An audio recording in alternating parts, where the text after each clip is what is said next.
Et bonjour, Emmanuel Dupont pour mon 15e jour du défi des 100 jours spécial vie extraordinaire, avec un bilan où je revisite mes intentions.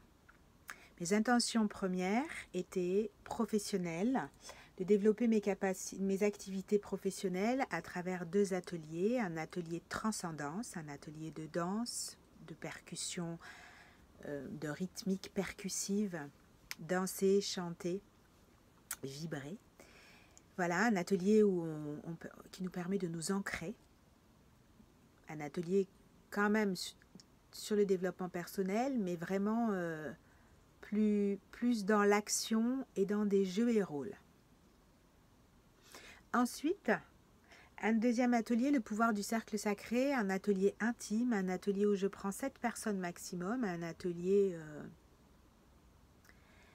avec une couleur beaucoup plus chamanique, même si dans l'autre aussi il y a quand même du chamanisme, mais là une couleur beaucoup plus chamanique, avec des incantations, des rituels très précis sur les intentions, un cercle de parole, des mouvements et des exercices respiratoires, du chant spontané, pour une harmonisation âme-corps-esprit.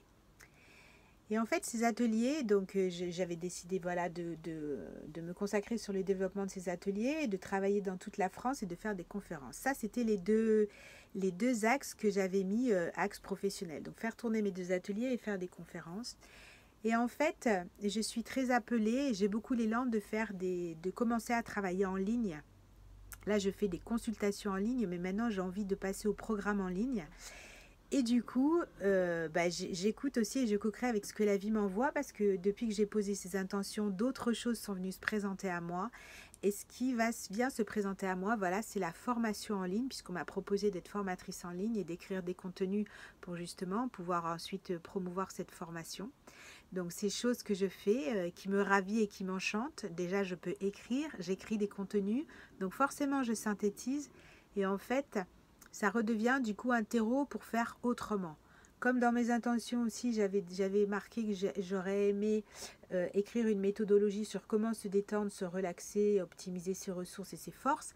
Et donc en fait, ça tombe bien parce que grâce à l'écriture de cette formation aussi, que je suis en train de faire, je fais du même terreau, je fais partir dans plusieurs axes. Ça fait comme une étoile et je trouve ça super, super, super. Donc au niveau de mes intentions professionnelles, eh ben, en fait, j'ai décidé, parce que ça me fait vraiment vibrer, de vendre des ateliers conférences, de mélanger les deux entre l'atelier et la conférence. Donc au lieu de passer sur un format de 3 heures, je vais passer sur un format de 5 heures, où là, on aura possibilité de faire théorie et pratique en même temps. Voilà, ça c'est quelque chose qui me stimule, je note en même temps, pardon. C'est quelque chose qui me stimule énormément et qui me met complètement en joie et qui me fascine, qui me donne plein d'idées à chaque fois, tout ça, donc voilà. Donc écriture des contenus, je vous l'ai dit, revisiter toutes mes compétences. Alors oui, dans les intentions, j'ai rajouté revisiter toutes mes compétences parce qu'en fait, je remarque que j'ai un côté qui est toujours dur avec moi. Et donc j'ai créé le hashtag juger-tu. Et j'essaie vraiment de rester très très concentrée. Enfin, je veux rester très concentrée. C'est une détermination, c'est pas une volonté, mais c'est une détermination. Je reste concentrée. Et grâce au défi sur la partie où j'ai été dure avec moi-même. Voilà. Donc, tester des protocoles pour se ressourcer. Donc, ça, c'est par rapport à l'écriture de la méthodologie sur comment se détendre et se relaxer. Donc, je suis en semaine expérimentale et je fais l'expérimentation sur moi-même, voilà, pour trier mes contenus et pouvoir synthétiser ma pensée. Donc, ça, c'est super. Ensuite, j'avais comme intention de créer des partenariats fructueux, productifs et développer des produits en ligne. Donc effectivement, c'est déjà fait en fait dans les partenariats. Ensuite, j'ai un nouvel atelier cette semaine, ponctuel, que j'anime avec une art thérapeute peinture et vibration, où on va mêler la vibration du son avec la vibration de la peinture. Donc ça, c'est aussi quelque chose super expérimentaliste et que j'adore. Voilà. J'avais comme cinquième intention de me réconcilier avec l'énergie du collectif et d'en finir avec le chapitre rancune, suite au divorce, frustration, etc. Parce que je me rends compte effectivement qu'il y a des attitudes que j'ai mises en place et qui sont une résultante encore voilà, des fausses croyances, des blocages, des pensées limitantes, etc. et qui sont toujours une résultante de mon divorce. Donc je veux vraiment soigner et guérir et me libérer de ça. Donc voilà. Je vous en parlerai plus tard dans une autre vidéo parce que je vais du coup créer quelque chose pour pouvoir augmenter cette libération. Et puis aujourd'hui, donc là aussi je vous le mettrai par rapport au blog, et aujourd'hui j'ai fait un post sur Facebook où j'ai repris mes ailes. C'est-à-dire qu'avant, Emma, d'ailleurs sur le site, je vais changer la dénomination du site du défi des 100 jours, ou même sur ma chaîne YouTube pour ceux qui vont passer par là. Vous verrez que il y a encore certains endroits où je m'appelle Emma, mais mon prénom est Emmanuel.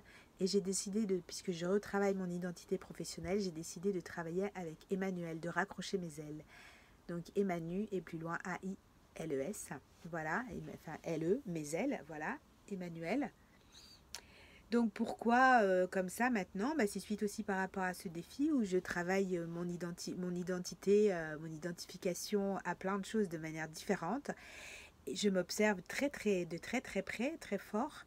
Et effectivement, j'ai remarqué que j'avais un positionnement qui n'était pas toujours très clair. Il est très clair et simple avec mes clients. Par contre, il n'est pas toujours très clair et simple avec ce que j'appelle mes collègues de travail, mais justement les partenaires. Du coup, j'y ai réfléchi et je me suis rendu compte que sous-jacent avait encore un syndrome de l'imposteur, un manque de légitimité quelque part.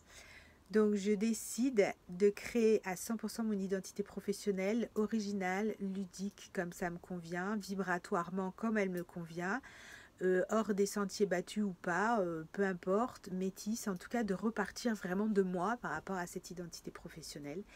Et cette identité professionnelle, elle est hors du mot thérapie en fait. Donc je vais aussi changer cette dénomination de thérapeute holistique qui ne me convient plus et que je trouve un peu fanée. Et je vais en trouver une autre. En attendant, ce qui me fait vraiment vibrer et ce que j'ai envie de vendre, c'est la liberté d'être soi, parce que je la trouve magnifique. Et grâce à la liberté d'être moi, quand je me la suis réoctroyée, je suis tombée amoureuse de moi. Donc c'est ce parcours d'amour que je continue à explorer. Je vous remercie beaucoup de m'avoir écouté et puis je vous dis à bientôt. Bye bye.